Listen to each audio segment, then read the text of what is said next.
Okay mga parikoy, ito naman yung pangatlo kong observe na uli sa lakas ng tindi ng ulan. Ayan o, isipin mo. Ayan o. Ayun si ate sa kabila. Ayun si ate guys o. Kung makikita mo guys, naghihintay ng sasakyan. Subalit yung iba katulad sa akin, hindi ko naman masada kasi wala akong trapal. Ayun oh. Tingnan mo yung itong kali na to papunta ng hospital sanitaryo. Ayun si nanay at isang bata kasama niya. Ayun naman guys si yung iba oh, tumatakbo. Ayun tingnan mo guys. Yung ginawa ng isang babae, medyo binitbit yung basura. Yan ang tama nga lalagyan. Itabi mo, lagyan mo ng tamang lagayan. Yun ang ginawa ng isang vendors. Ayun guys oh, tuloy pa rin ang hatak at patak ng tagaktak ng ulan sa tinig. Ang lakas pa rin. Ayan guys, patuloy yung ulan guys. Isipin mo, ganun pa rin yung pangatlong kuha ko ng video guys oh. Ayan oh.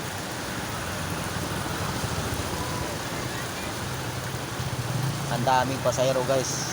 Dami talaga nagtanong sa akin kung ano ba talaga mamamasada bago hindi. Sinabihan ko wala akong trapal ma'am, pasensya na po. Ayan guys, yung iba guys, naliligo yung mga driver kasama na yung mga pasahero. Ayan no, talagang basang-basa guys. Hindi mo talaga mapigilan, uuwi talaga siya. Ayun, hindi ko alam kung saan kaya pa uwi. Basta isipin mo guys, yan ang mga driver nagpursige ng bayan kasi sila ang bayani ng bayan. Ayun oh, talagang basang-basa guys. Hindi mo masabi na hindi yan naliligo. Ayun. Yung iba. Ayun guys oh.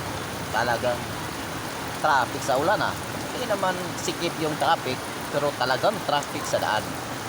Naabarya sila sa sa ulan. Ayan si ma'am guys oh. Oh. Ayun guys. Yan ang kahirapan ng ulan. Ayun si ate oh, talaga naliligo na talaga siya. Sagad na yan eh. Wala na yung abarya kasi basa na eh. Ayan. Yun sa iba naman guys, naghihintay ng patak ng ulan. Pag guminto, saka na yan paplano yan pa uwi. Yun si nanay at ibang vendors naman patuloy talaga sa paghanap buhay. Ito yung pangatlong video ko guys. Nakikita ko ang tagas ng ulan na ayaw talaga siyang huminto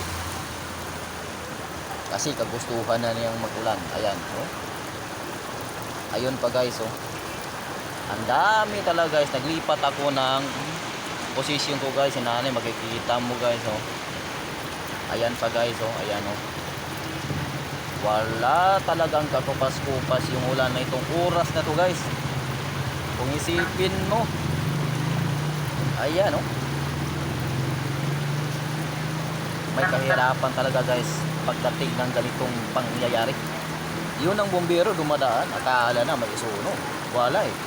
Baha to pare, baha. Oh, baha to. Talagang kalikasan na talaga ang bumuhos.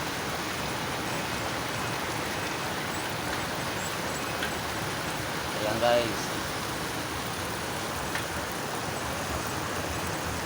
isipin mo guys yung dalawa oh, hindi pa nakasakay. Ayan oh. Kanina pa yan guys tumitingin kung sino talaga ang magpasakay. Ganito talaga ang buhay ng mga tricycle. Kahit umuulan, umarangkada pa rin, alang-alang sa kabuhayan. Ayan guys, oh. Ayun. Matindi talaga guys yung ang ulan. Hindi talaga humihinto eh. Patuloy pa rin. Ayan, oh, hindi makapagsakay yung ano ba yan? Bata at saka si nanay. Tinatanong, oh. Larga mo na pare. Sakay mo na. Oh, kasi ang hirap pag hindi yan magkasakay. Ang basang-basa na yan sa ulan. Ayan, mabait na driver. Ayun ang mabait na driver kahit umulan. Pasok. Pasok ka nanay. Yan ang matama. Yan ang tamang driver. Hindi pinipili kahit saan papunta. Ayan, mapala ka kaibigan. Tuloy yung arangkadang pangkabuhayan mo ha. Talagang bayani ka ng bayan. Ayun.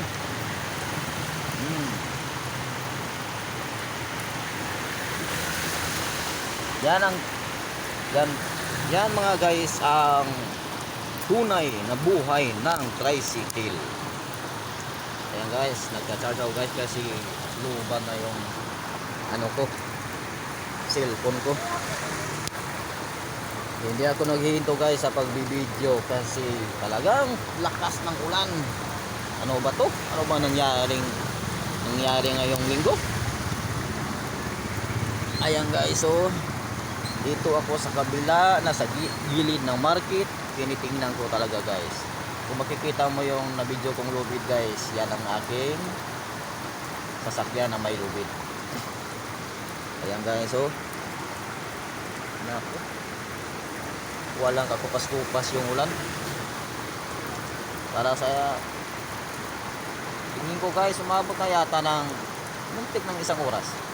Kasi by minuto yung nilagay ko dito para malaman ko sa pang video ko ilang minuto nangyari. Ayun guys, matindi. Talagang umarangkada yung mga tricycle natin at saka padyaka. Yan ang buhay Pilipino. Tumutulong talaga sa pagdating ng ganitong mga pangyayari. Diba? Ayan guys. Ang hirap talaga guys paghanap buhay pag ganito. Ayan. Ito po yung guys yung